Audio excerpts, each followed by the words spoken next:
ربنا حقا ونحن عبيدك الرقا وأنت لم تزل لذلك أهلا. اللهم يا ميسر كل عسير سيرنا بعظمتك بالتيسير. ربي إني لما أنزلت إلي من خير فقير. اللهم صل وسلم على سيدنا محمد مفتاح باب رحمة الله عدد ما في علم الله، صلاة وسلاما دائمين بدوام ملك الله، وعلى آله وصحبه ومن والاه، ولا حول ولا قوة إلا بالله العلي العظيم. اللهم يا من مقاليد الأمور كلها بيده وإليه يرجع الأمر كله، يا فتاح يا عليم، يا فتاح يا عليم، يا فتاح يا عليم، افتح علينا وعلى أهلنا فتحا قريبا. أما بعد، حضرة المحترمين para habaib, Al-Habib Ahmad Bahashim, Al-Habib Muhammad Mahdi Al-Jufri, Habib Lutfi, Habib Abdul Aziz As-Segaf, Al-Habib Hashim Bahashim beserta para habaib dan syaraif yang lainnya yang mudah-mudahan Allah berkahi, Allah rahmati, Allah muliakan, angkat derajat, kabulkan hajat, karuniakan sehat walafiat, selamat dunia dan di akhirat. Begitu juga para guru, para asatid, para tokoh masyarakat, wa khusus bitikrih Guru Syarwani, Guru Syarwani beserta guru-guru yang lainnya yang tidak dapat kami sebutkan. Mudah-mudahan Allah Subhanahu wa taala berkahi, rahmati, muliakan, angkat derajat, kabulkan hajat, karuniakan sehat walafiat, selamat di dunia dan di akhirat. Para panitia terselenggaranya Maulid di Musalla Baitul Muttaqin, yang mudah-mudahan Allah Subhanahu wa taala kabulkan keniatan hajat, angkat derajatnya, berkahi segala hidupnya, dan juga mudah-mudahan Allah selamatkan di dunia dan di akhirat. Tak lupa para hadirin wal hadirat yang berkumpul malam hari ini, mudah-mudahan pian semuanya diberkahi Allah, dimuliakan Allah, diangkat derajat oleh Allah. Mudah-mudahan hajat-hajat pian semuanya segera dikabulkan Allah. Yang sedih mudah-mudahan dibahagiakan Allah. Yang kesusahan mudah-mudahan diangkat segera kesusahannya oleh Allah. Yang kurang lancar rezekinya mudah-mudahan dibanyaki, diberkahi rezekinya. Mudah-mudahan jika mungkin yang ada berhutang, hutangnya segera dilunaskan Allah, dan tidak bangun dari majelis ini kecuali mudah-mudahan dosa kesalahan kita diampuni Allah, dan kita kelak dimasukkan ke dalam saf barisan baginda Nabi Muhammad. Nadkhul ma'ataha wa alih fi sufufil awalat. Kita masuk di barisan pertama baginda Nabi Muhammad SAW.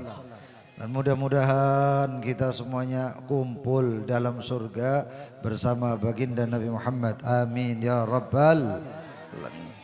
Alhamdulillah, kita bersyukur kepada Allah Subhanahu wa taala karena malam hari ini kita ikut berbahagia atas kelahiran baginda Nabi Muhammad SAW. Lebih-lebih lagi kita menjadi umat baginda Nabi Muhammad SAW yang bukan sembarangan. Ini adalah suatu keberuntungan untuk kita. Kita dipilih oleh Allah, kita dipilih oleh Rasulullah. Kita nggak bisa memilih diri kita sendiri, memasukkan diri kita sendiri menjadi umat baginda Nabi Muhammad, nggak bisa. Tapi Allah yang memilih, baginda Nabi Muhammad yang memilih. Oleh karena itu dalam satu riwayat dikatakan bahwasannya kalian adalah jatah umat untukku, kata Rasulullah. Dan aku adalah jatah seorang nabi untuk kalian. Nabi Musa saja ingin meninggalkan kenabiannya hanya untuk menjadi seperti kita umat baginda Nabi Muhammad. Coba pian bayangkan, Nabi Musa saja ingin melepas jabatan kenabiannya untuk cuman ingin jadi seperti kita. Ini luar biasa hadirin. Sangat luar biasanya sampai umat baginda Nabi Muhammad ini mendapatkan keistimewaan yang tak terhingga. Bahkan salah satunya umat baginda Nabi Muhammad SAW ini, mereka dikatakan oleh para ulama bahwasannya mereka bangkit dari kuburannya kelak dalam keadaan tidak membawa dosa sama sekali. Khusus untuk umat baginda Nabi Muhammad, nggak ada yang lain. Apalagi tadi kita mendoakan, kita baca tahlil, kita mendoakan orang-orang yang sudah wafat sebelum kita. Ini nggak ada di syariat yang lain, nggak ada. Hanya di syariat baginda Nabi Muhammad. Kita bisa mengirim doa kepada orang yang sudah wafat itu cuman di syariat baginda Nabi Muhammad. Dan yang subhanallah, tadi kita mengirim doa, mengirim surat Al-Fatihah. Belum lagi kita kemudian membaca surat Al-Ikhlas 3 kali. Yang dikatakan ta'dulu thuluthul Quran, ta'dil Al-Quran. Membaca surat Al-Ikhlas sama 3 kali sama dengan membaca Al-Quran secara penuh. Membaca qul a'udzu birabbil falaq, qul a'udzu birabbin nas, kita bungkus lalu kita kirim kepada yang wafat. Al-Imam Al-Ghazali mengatakan bahwasannya mereka yang wafat ketika kita kirim doa, mereka seakan-akan mendapatkan hidangan yang luar biasa.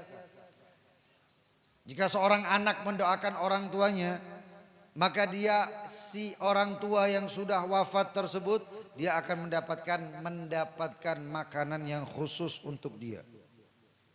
Namun jika kita bacakan untuk lil mu'minina wal mu'minat, maka jatah orang tua kita adalah makan bareng-bareng sama orang mukminin dan mukminat.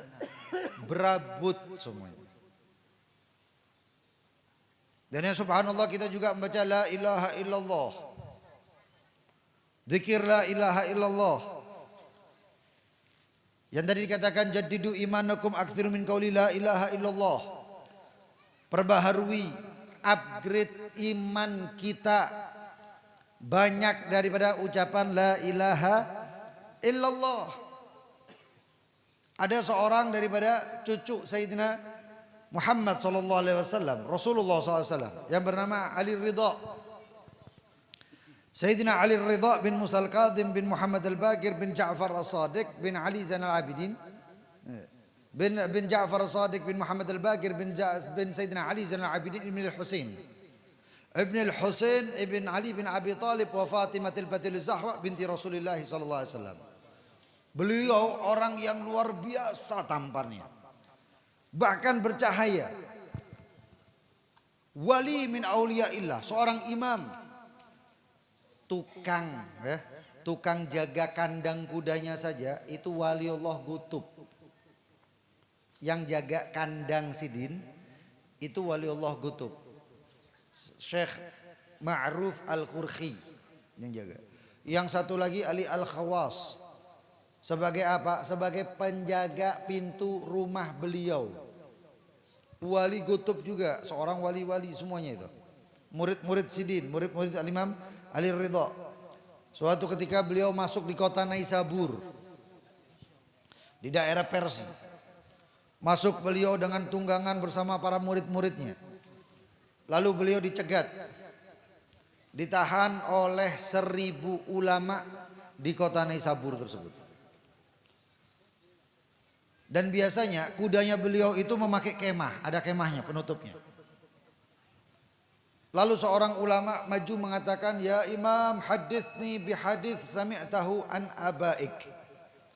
Wahai Imam, saya ingin mendengarkan hadis yang engkau dapatkan dari bapak ke bapakmu sampai ke atas. Sayyidina Ali Ridha masih belum menjawab.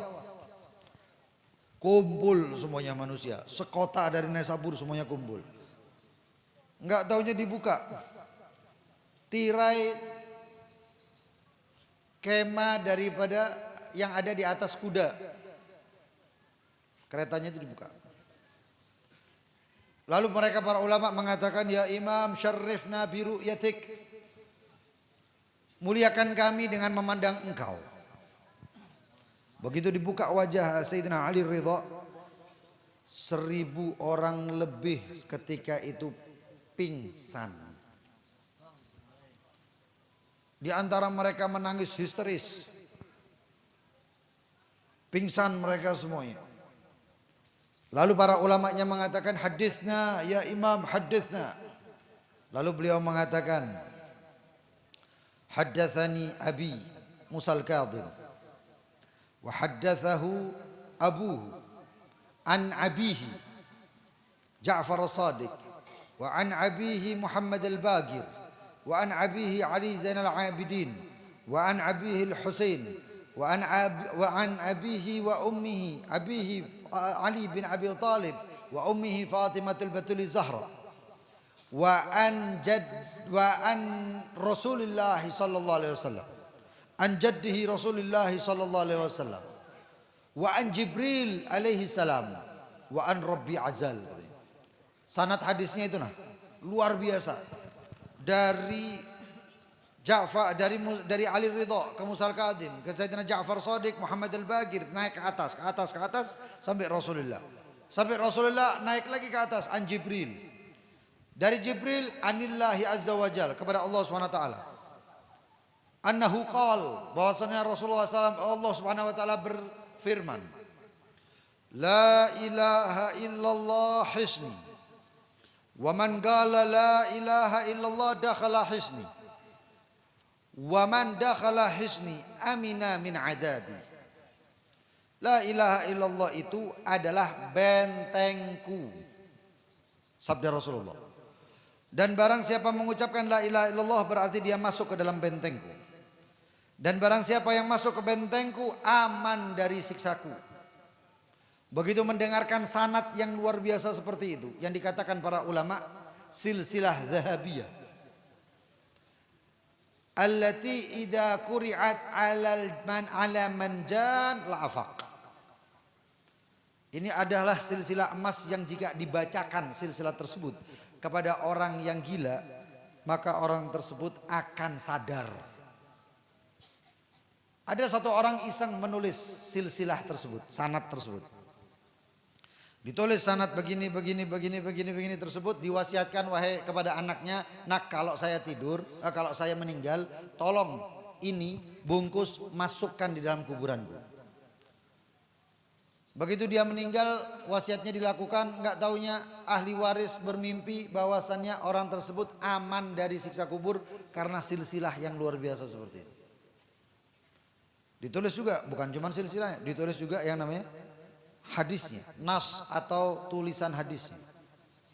Dan yang subhanallah, man kana akhira kalamihi minad dunya la ilaha illallah dakhalal jannah. Siapa yang terakhir mengucapkan la ilaha illallah, ucapan terakhirnya ucapan la ilaha illallah, maka dia akan masuk surga. Nanti insya Allah terakhir kita akan baca la ilaha illallah beberapa kalimat. Lalu kita jadikan kalimat tersebut titipan supaya insya Allah akhir umur kita titipan tersebut dikembalikan oleh Allah agar kita bisa mengucapkan la ilaha illallah. Maka ketika akhir ucapan kita la ilaha illallah dakhalal jannah, orang tersebut masuk surganya Allah Subhanahu wa taala. Dan subhanallah, ucapan la ilaha illallah ini kemudian kita kirim ke orang yang wafat. Ini amaliyah daripada ahlu sunnah wal jamaah luar biasa hadirin. Karena orang yang dikatakan ahlu sunnah wal jamaah tidak mengikuti siapa-siapa kecuali baginda Nabi Muhammad SAW. Lalu mengikuti para sahabat, lalu mengikuti para ulama. Sehingga jalannya luar biasa. Lalu setelah membaca la ilaha illallah, kita membaca salawat kepada baginda Nabi Muhammad. Allahumma salli ala habibika Sayyidina Muhammadin wa alihi wa sahbihi wa sallim, dan dengan macam-macam salawat yang dibaca. Satu salawat saja rahmat. Satu saja salawat yang kita baca rahmat dari Allah Subhanahu wa taala. Allah ketika kita mengucapkan sholawat dibalasnya 10. Kita semua tahu itu. Namun tahukah bahwasanya satu sholawat dari Allah Subhanahu wa taala akan bisa mampu membuat kita selamat di dunia dan di akhirat. Satu saja. Ada satu orang di dalam kitab Mukasyafatul Qulub karya Al-Imam Al-Ghazali. Ada satu orang, seorang ibu-ibu yang anak perempuannya meninggal. Anak perempuannya remaja meninggal. Ibu tadi berlari menuju rumah Al-Imam Hasan Al-Basri. Diketuk rumah Al-Imam Al-Hasan Al-Basri tadi. Lalu dia mengatakan, "Ya Imam, saya menginginkan amalan supaya saya dapat melihat anak saya yang baru saja dikubur."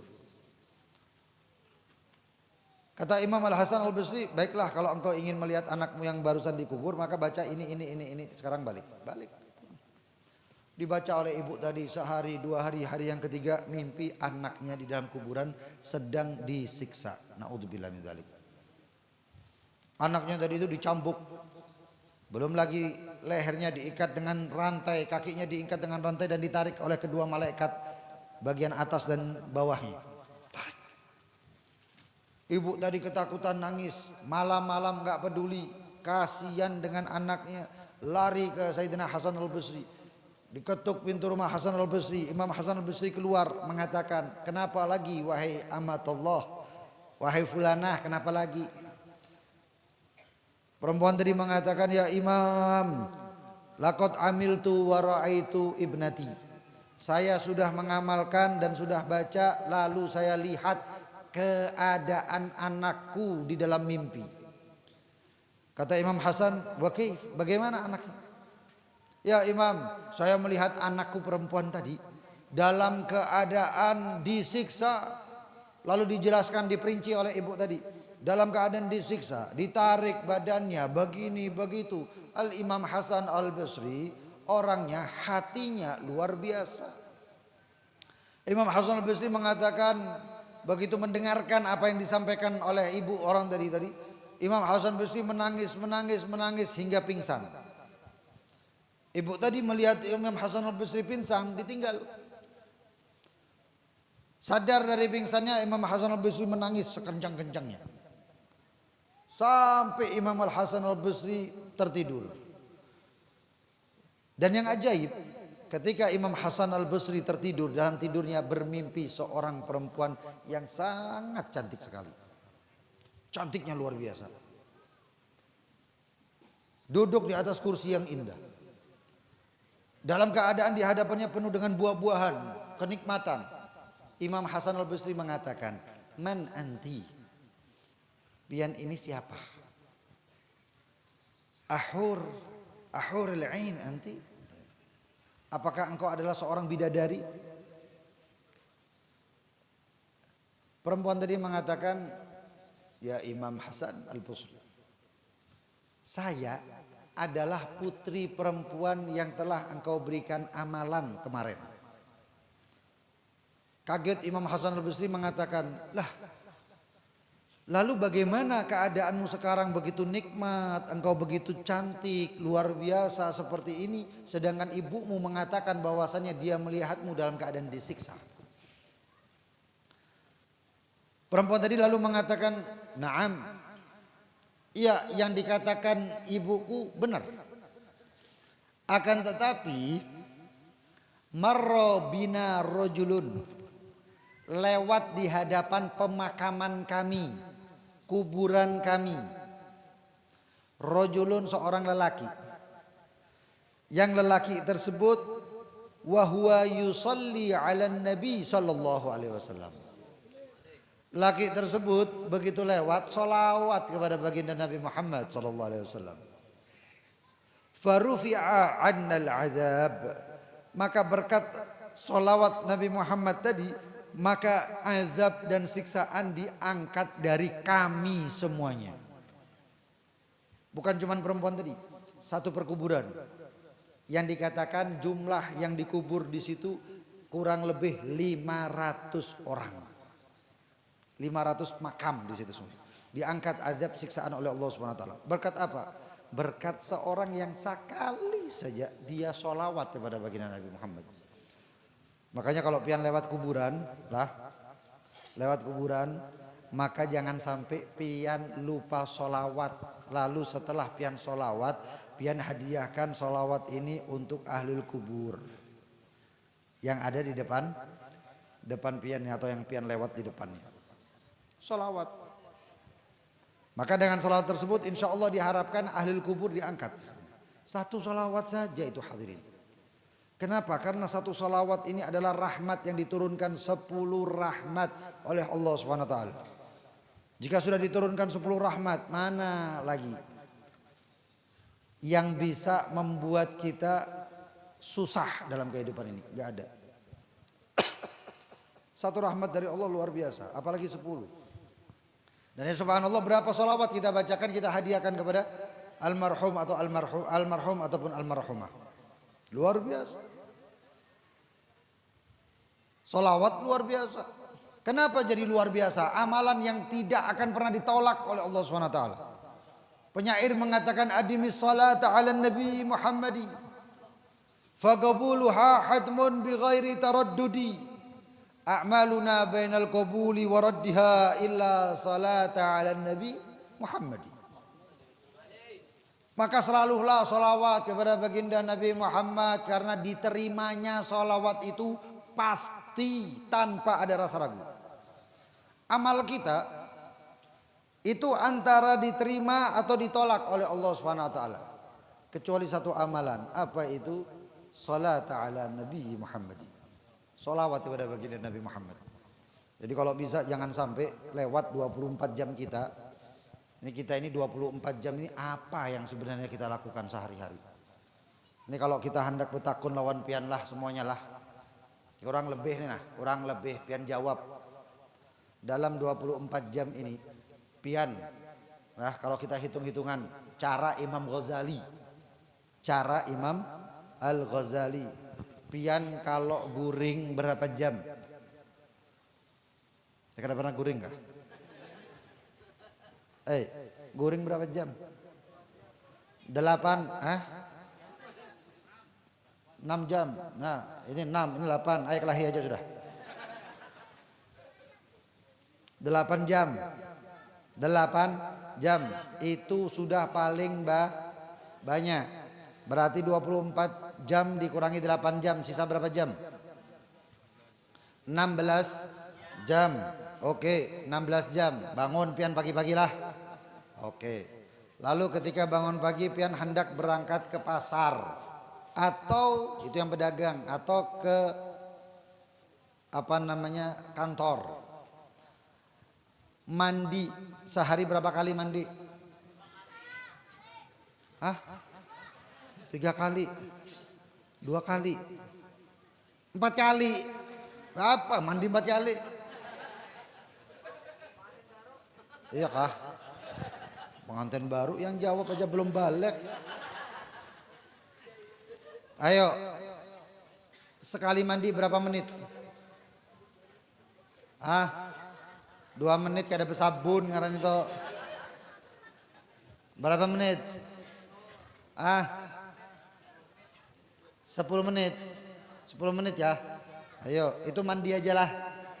Bukan ke WC. Kalau ke WC bawa HP berapa jam? Belum lagi yang merokok di dalam WC. Nah, rokoknya Ji Samsu. Bawa 2 batang, satu di handak sini, satu handak sini. Masuk ke WC. Berapa jam kira-kira itu? Berapa menit? Anggap aja mandi sehari 3 kali. Plus sama ke WC-nya, anggap aja berapa nih? Anggap 1 jam aja sudah. Anggap 1 jam. Sisa waktu berapa? 15. Kemudian perjalanan ke kantor. Kantornya di Kintab. Jauh sedikit. Berapa jam? Setengah jam, bolak-balik 1 jam. Sisa waktu berapa? 14 jam. Oke. Lalu kerja berapa jam? Ini yang biasa kantor. Ulun gak dapat akun lawan pengangguran lah. Yang di kantor, begawi di kantor kurang lebih berapa jam? 8 jam sama lawan guring tadi lah. Oke, 8 jam. Sisa waktu berapa? 6 jam. Iyalah. Ayo, 6 jam sisa waktu. Cukup enggak makan? Ini pian sudah makan beratan kah? Belum kah? Belum, ampihi sekarang aja lah. Nyaman langsung makan, bulik sudah. Makan berapa jam? Tergantung Beb. Kalau lakian ini makan cepat lah, binian ini nanya ngalih. Kenapa Beb ngalih Beb? Binian itu kalau makan kada langsung makan, di foto berdahulu. Sudah difoto, begitu banyak memfoto lah. Nah ini ada laki bini makan berdua di warung, bukan di warung, di restoran. Laki bini nih, ketika laki hendak makan jangan makan dulu. Oh kenapa? Difotoi dulu. Ini yang laki lapar. Alah, difoto. Ini sudah yang lakinya ini melihat terus. Ya Allah, lapar benar. Ini kenapa Bu difoto-foto? Begitu selesai difoto, dilihati foto tadi. Yang laki hendak makan, jangan hadangi dulu. Lihat dulu. Wah, buruk berataan. Wah, dihapus, bawa foto pulang. Jadi makan saja perlu waktu yang banyak. Nah, apalagi binian, nah di foto, subhanallah. Nah, kalau makan biasanya sarapan berapa jam? 2 jam. Anggap aja setengah jam, setuju? Ayo, setengah jam. Tergantung Bebe. Kalau rumahnya jauh nukar apa nasi kuning pagi kelak. Nasi kuning. Balik lagi kalau nasi kuning berangkat balik lagi kurang lebih ya 1 jam. Yalah, anggap aja kayak itu sudah. Setengah jam, ayo. Setengah jam itu makan sarapan, makan siang, makan malam. 1 jam setengah. Tadi sisa waktu berapa? Sisa waktu 3 jam setengah. Belum lagi ngobrol-ngobrol dulu. Duduk di depan TV. Yang dibahas kan ada lagi. Yang dibahas apa? Cuman Lesti Bilar aja. Hari-hari Lesti Bilar terus. Bahas baginda Nabi Muhammad aja jarang, nggak pernah. Di rumah ini, nah kita ini kadang-kadang yang paling kita banyak bahas adalah artis. Oh betul, ini pelakunya, pian pelakunya juga Pak ya. Artis terus dibahas. Itu kalau artisnya susah, umpat sedihnya. Kalau artisnya kelahian, umpat sariknya. Masya Allah. Ding sanak juga lain. Keluarga bukan. Tapi hari-hari dibahas. Hari-hari dikhawatirkan. Masya Allah. Sampai anak-anak kita yang halus ini kadang-kadang bingung sama kita. Itu ada anak lewat. Di depan ini kejadian. Ada anak lewat di depan ibunya main. Ibunya naruh remote, dihandak remote tadi itu di higanya. Si anak ini pengen memeluk ibunya. Ini kenyataannya. Meluk ibunya nggak taunya kaki anak tadi keinjak ke remote. Jadi matinya, TV-nya mati. Karena keinjak nih, nggak ada sengaja. Mati TV-nya. Si ibu bingung kalang kabut karena apa? Ini pas beritanya Lesti Bilar nih. Masya Allah, sarik anak disariki. Kenapa ikam nih Pak dipukul anak tadi? Allah, sudah anak zaman sekarang ini bujuran, kasihan benar anak-anak zaman sekarang ini. Ini ulun anda kutakun lawan pian lah. Bujuran, sayangi anak pian, kasihan anak pian tuh. Apa itu? Kuntilanak kah?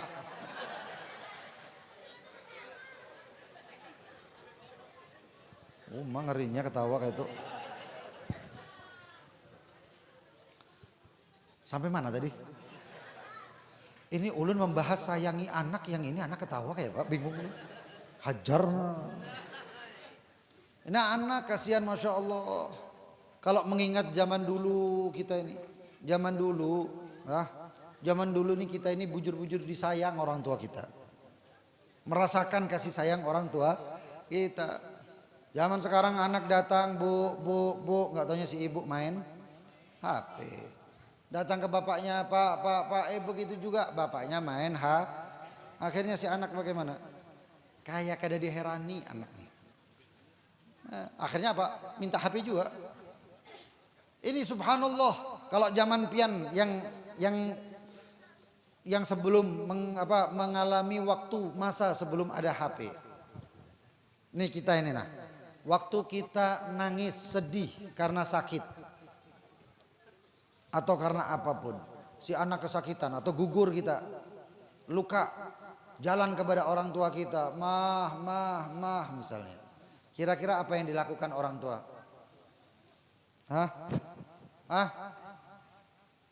Kenapa ini? Yang dilakukan orang tua pian apa? Pian ini lahir di download kah? Orang tua pian kayak apa? Oh disayang kita. Oh kenapa nak datang? Kenapa nak? Nah sakit boy, luka. Ya Allah kasihannya, sini ditiup luka tadi. Ayo diobati, diberi obat merah, betadin, apakah. Bu bujur-bujur disayang gitu. Ini zaman sekarang kalau anak yang gugur nangis mendatangi orang tuanya, apa yang dilakukan orang tuanya? Iya kah, karban kah? Sarikir, Masya Allah, tega banarnya orang tuanya.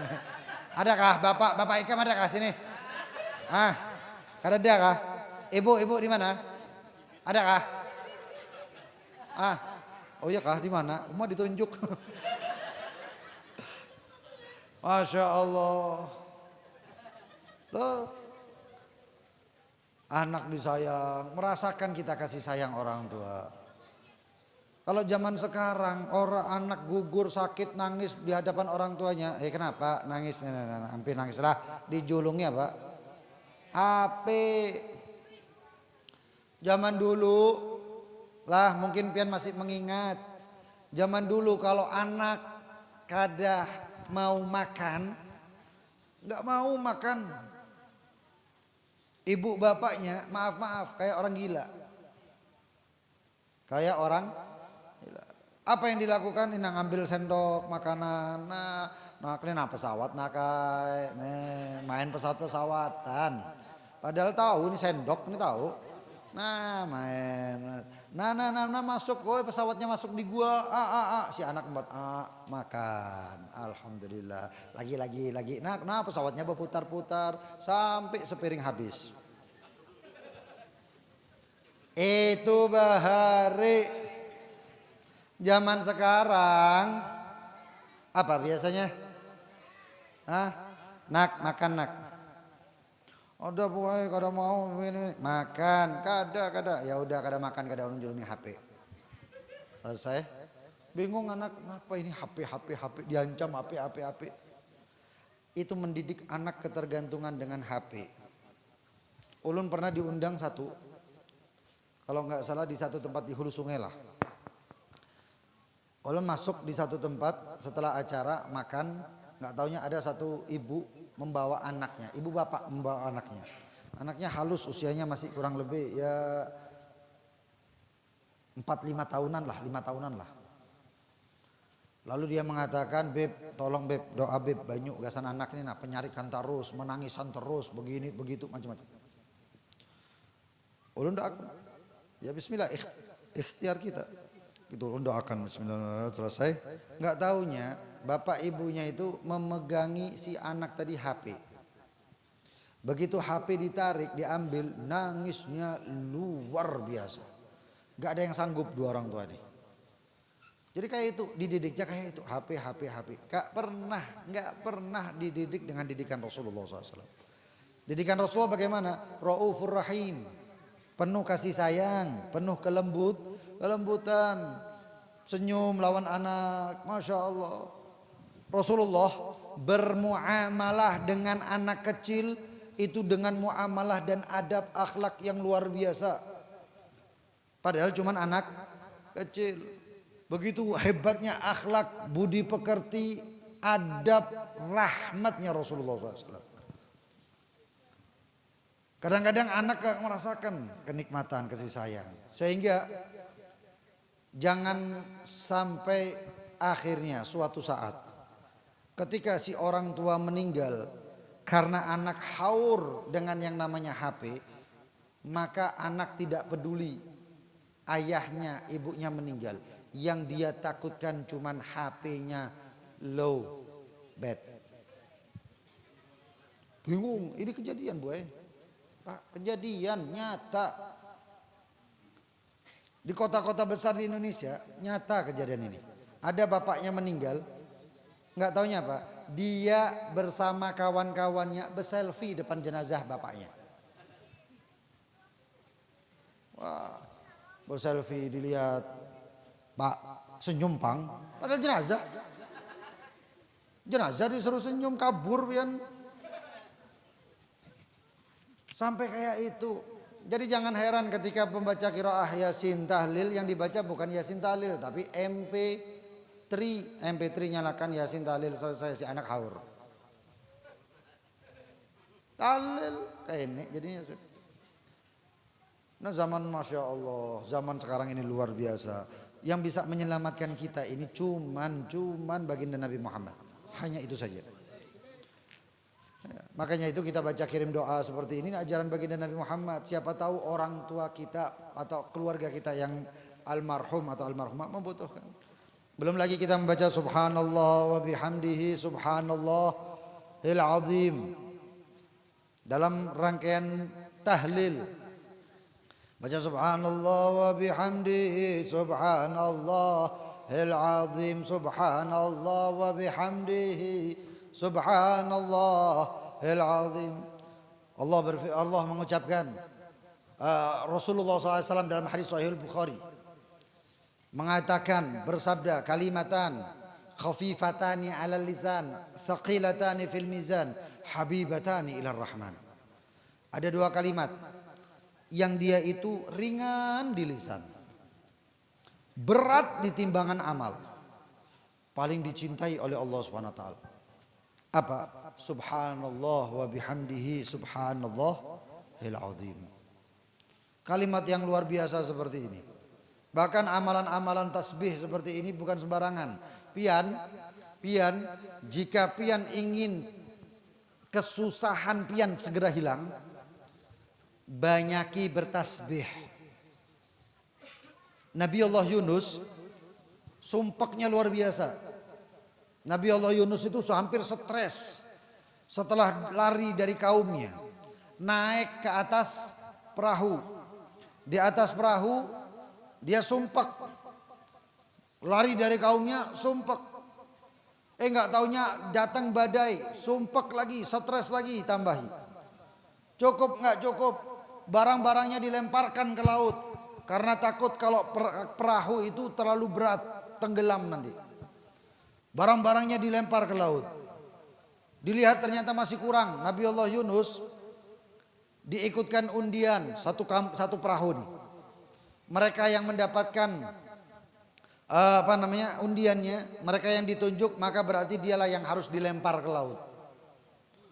Sekali keluar nama Nabi Allah Yunus, ada satu orang mengatakan jangan ini yang dilempar karena ini adalah seorang nabi. Dia lagi ternyata nama Nabi Yunus lagi keluar. Ada dilempar, jangan katanya, ini nabi. Kalau ini yang dilempar kita mati semuanya. Lalu bagaimana? Diundi lagi nama Nabi Allah Yunus yang keluar. Ketika orang mengatakan jangan dilempar, satu orang mengatakan ini 3 kali, yang nyuruh berarti Allah katanya. Ini takdir dari Allah, ayo kita lempar ini. Dilempar Nabi Yunus. Nggak taunya ditangkap oleh ikan hut. Ikan yang termasuk ikan yang panjang umur. Itu adalah ikan hut. Ikan hut konon yang menangkap Nabi Yunus itu konon akan hidup sampai menjelang hari kiamat. Kok tahu Beb? Iya, Al-Quran mengatakan. Begitu menelan itu Nabi Allah Yunus. Nabi Allah Yunus tambah sumpek lagi karena hidup di dalam perut ikan hut. Dalam kegelapan. Tapi apa yang dilakukan Nabi Allah Yunus? bertasbih. Wa dhannun idh dhahaba mughadiban fadhanna an lan naqdira alaihi fanada fi dhulumati an la ilaha illa anta subhanaka inni kuntu minadh dhalimin. Berkat tasbihnya tadi dikatakan dalam surat yang lain, walaula annahu kana minal musabbihin la labitha fi batnihi ila yaumi yub'atsun. Andaikan Nabi Allah Yunus bukan tergolong orang yang suka bertasbih, berzikir, maka Nabi Allah Yunus akan tinggal di dalam perut ikan hut tersebut sampai hari dibangkitkan, kiamat. Sumpek itu semuanya hilang. Lalu dikeluarkan Nabi Allah Yunus oleh Allah Subhanahu wa taala. Begitu dikeluarkan Nabi Allah Yunus dijadikan seorang yang sukses luar biasa, sampai Nabi Allah Yunus itu kalau dakwah masuk satu kampung, 1000 minimal 1000 orang kampung tersebut langsung menjadi pengikut Nabi Allah Yunus. Sehari, 2 hari, 3 hari, tambah terus Nabi Allah Yunus. Kenapa? Bertasbih. Dan yang subhanallah, ucapan tasbih kita kirim kepada almarhumah. Lalu kita membaca ya Allah ya Allah. Kadang-kadang baca ya Allah ya Rahman, ya Allah ya Rahim. Nama-nama Allah yang jika disebut maka Allah akan mengijabah. Allah sudah mengajari kita. Kalau kita ingin berdoa kepada Allah, kita nggak tahu apa yang hendak kita ucapkan, sebut nama Allah. Ud'ullah awid'ur rahman ayyamma tad'u falahul asma'ul husna. Ini resep, Allah sudah memberi resep di Al-Quran. Berdoalah, panggil nama Allah atau panggil nama Ar-Rahman. Ayyamma tad'u, apapun yang engkau mau engkau panggil, falahul asmaul husna, Allah memiliki asmaul husna. Orang pengen hidupnya nyaman, baca tiap hari ya Latif ya Latif ya Latif ya Latif. Orang pengen sugih, baca ya Ghani ya Mughni ya Ghani ya Mughni ya Ghani ya Mughni. Orang kepengin jabatan ya Malikal Mulk ya Dzal Jalali wal Ikram. Orang pengen pemberian anugerah ya Wahhab ya Mu'ti ya Razzaq ya Wahhab ya Mu'ti. Nama-nama Allah yang luar biasa. Garing baca ya Syafi ya Mu'afi ya Syafi ya Mu'afi. Orang lawas menikah kada bisi anak, gampang baca ya Waris ya Waris ya Waris. Tambah lagi ya Wahhab ya Waris ya Wahhab ya Waris. Enggak tahu beb ulun hendak minta apa, panggil ya Allah ya Allah. Karena Allah tahu apa yang ada di dalam diri kita, hajat-hajat kita. Allah mengetahui hajat kita lebih daripada kita sendiri yang mengetahuinya. Bacaan gitu dikirim kepada orang yang sudah wafat dari keluarga kita. Bagaimana nasib keluarga, nasib almarhum almarhumah yang kita bacakan ini semuanya? Selamat hadirin, selamat mereka. Cuman kita saja ini. Ayo kita harus banyak berdoa. Banyak baca tahlil ketika malam Jumat yang dikatakan di dalam beberapa kitab termasuk kitab Ar-Ruh. Disebutkan bahwasanya setiap ruh orang-orang yang sudah wafat dari keluarga kita malam Jumat itu keliling. Keliling kemana? Melihati rumah keluarganya. Bapak yang sudah meninggal dilihati anak ulun. Ini nggak taunya anaknya malam Jumat yang dipikiri sunnah malam Jumat yang sebelah situ. Nah, ada yang paham, ada yang ada paham nih. Yang dipikiri cuman itu aja. Ada yang malam Jumat main dum. Ada yang malam Jumat nongkrong minum kopi di warkop main game. Masya Allah. Orang tuanya melihat arwah, ruhnya orang tuanya melihat anak-anak ulun ini lupa kalawan ulun. Padahal apa? Kalau dibacai seperti itu senang orang tua kita. Dan kita pun apa? Mereka yang membacakan doa kepada orang tuanya, maka anak tersebut akan dijadikan anak yang soleh. Walaupun anak yang bakti, walaupun sebelumnya bukan menjadi anak yang berbakti. Barang siapa yang membacakan doa untuk kedua orang tuanya, maka anak tersebut jalan rezekinya tidak diputus oleh Allah. Dan barang siapa yang memutus doa untuk kedua orang tuanya, maka jalan rezeki anak tersebut diputus oleh Allah Subhanahu wa taala. Makanya mudah-mudahan kita semuanya jadikan anak yang berbakti, umat yang berbakti, banyaki sholawat, banyaki doa, banyaki mencontoh baginda Nabi Muhammad. Kalau sudah seperti itu, insya Allah pian semuanya selamat dunia akhirat. Ayo kita sama-sama membaca La ilaha illallah 3 kali. Ikuti ulun. Setelah membaca itu, insya Allah kita titipkan bacaan kita kepada Allah SWT untuk kelak ketika kita wafat, titipan tersebut dikembalikan sehingga kita tidak lupa mengucapkan kalimat La ilaha illallah. Ayo kita masing-masing membaca. Afdalu ma qultu ana wa nabiyyuna min qabli. La ilaha illallah.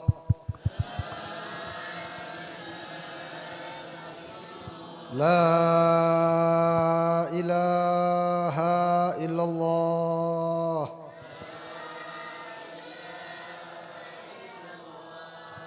La ilaha illallah.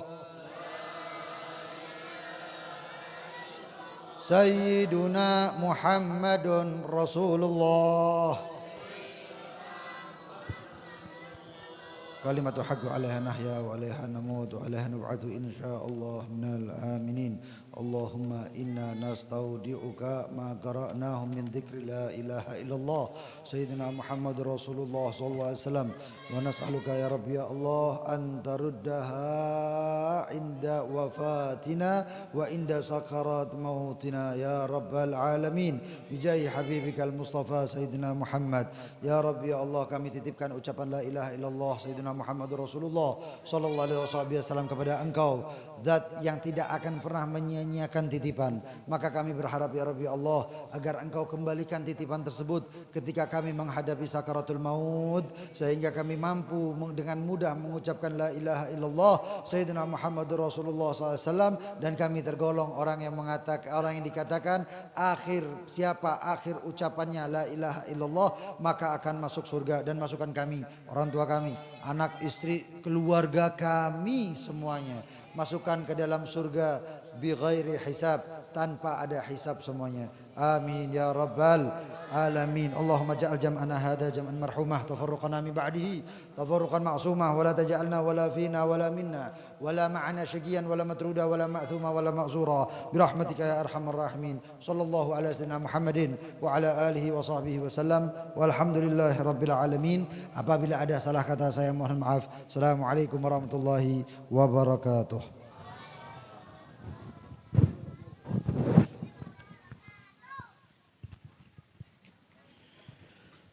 Demikian tadi telah sama-sama kita dengarkan tausiah atau mau'izatul hasanah dari yang mulia Fadilatul Habib Hasan bin Farouk Al-Kab yang telah menyampaikan nasihat-nasihat yang sangat baik bagi kita. Mudah-mudahan apa yang beliau sampaikan dapat kita ambil hikmahnya dan dapat kita amalkan dalam kehidupan sehari-hari.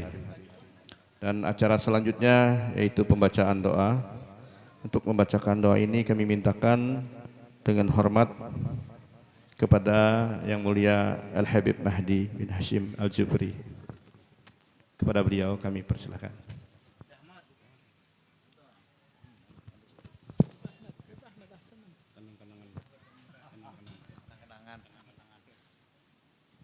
Bismillahirrahmanirrahim.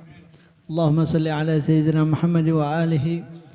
رب اغفر لنا ولوالدينا رب اغفر لنا ولوالدينا رب اغفر لنا ولوالدينا رب اغفر لنا ولوالدينا رب اغفر لنا ولوالدينا وارحمهما كما ربياني صغارا. اللهم إنا نسألك الفتوح ورسخ وصلاح الجسد وروح وتوبة النصوح. اللهم إنا نسألك فهم النبيين وحفظ المرسلين. اللهم اغننا بحلمي وزينا بعلمي وزينا بالحلم وأكرمنا بالتقوى وجملنا بالعافية برحمتك يا أرحم الراحمين. اللهم إنا نسألك سلامة وزيادة في الدين وبركة في العمر وصحة في الجسد وسعة في الرزق وتوبة قبل الموت وشهادة عند الموت ومغفرة بعد الموت وعفوا عند الحساب وأمانة من العذاب ونصيبا من الجنة وارزقنا نظرة إلى وجهك الكريم ربنا لا تزغ قلوبنا بعد إذ هديتنا وهب لنا من لدنك رحمة إنك أنت الوهاب ربنا آتنا في الدنيا حسنة وفي الآخرة حسنة وقنا عذاب النار وصلى الله على سيدنا محمد وعلى آله وصحبه وسلم والحمد لله رب العالمين تقبل الله منا ومنكم. Dengan berakhirnya pembacaan doa tadi, maka berakhir pula untayan acara kita pada malam hari ini. Sekali lagi kami atas nama panitia pelaksana mengucapkan terima kasih yang sebesar-besarnya atas kehadiran Bapak Ibu sekalian. Dan kami juga menyampaikan permohonan maaf jika sekiranya ada terdapat hal-hal yang kurang berkenan di hati Bapak Ibu saudara-saudara dalam pelayanan kami. Sebelum kita tutup, kami bacakan sebuah undangan. Undangan ini peringatan Maulid Nabi besar Muhammad SAW yang sekaligus